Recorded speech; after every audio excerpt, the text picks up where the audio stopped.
Nakisaya ang cast ng Asawa ng Asawa Ko at iba pang sparkle artist sa Kapuso Fiesta sa Lipas City sa Batangas. Yan ang report ni Paul Hernandez ng GMA Regional TV Balitang Southern Tagalog.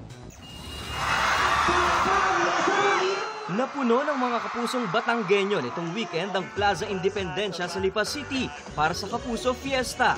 Bahagi ito ng pagdiriwang ng pista sa lungsod at ng patrong San Sebastian.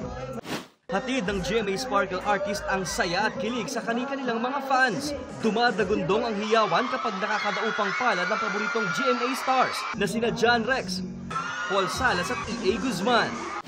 Thank you for having me dahil ang sarap niyong kantahan, ang sarap niyong pag-performan. Sana naman tumata kami sa inyo at naging masaya ang inyong fiesta.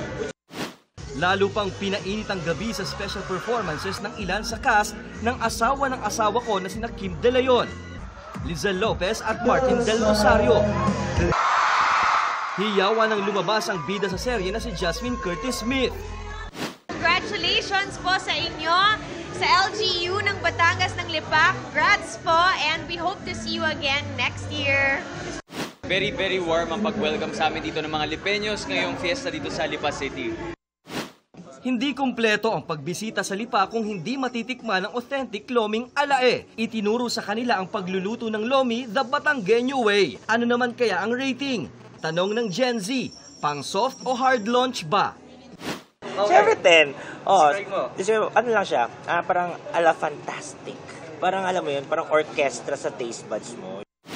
Hard launch, kaya naman kapag napunta po kayo dito sa Batangas, itry nyo din tong lomi nila.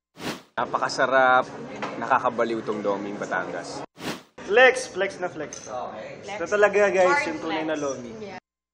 Lubos ang pasasalamat ng cast ng Asawa ng Asawa Ko at ng ilan pang Sparkle Stars sa pagkakataong makasama nila ang mga kapusong Batanggenyo.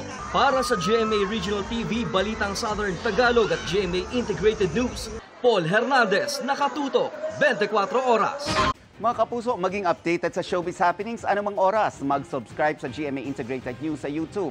At para sa mga kapuso abroad, bisitahin ang GMA Pinoy TV at www.gmanews.tv.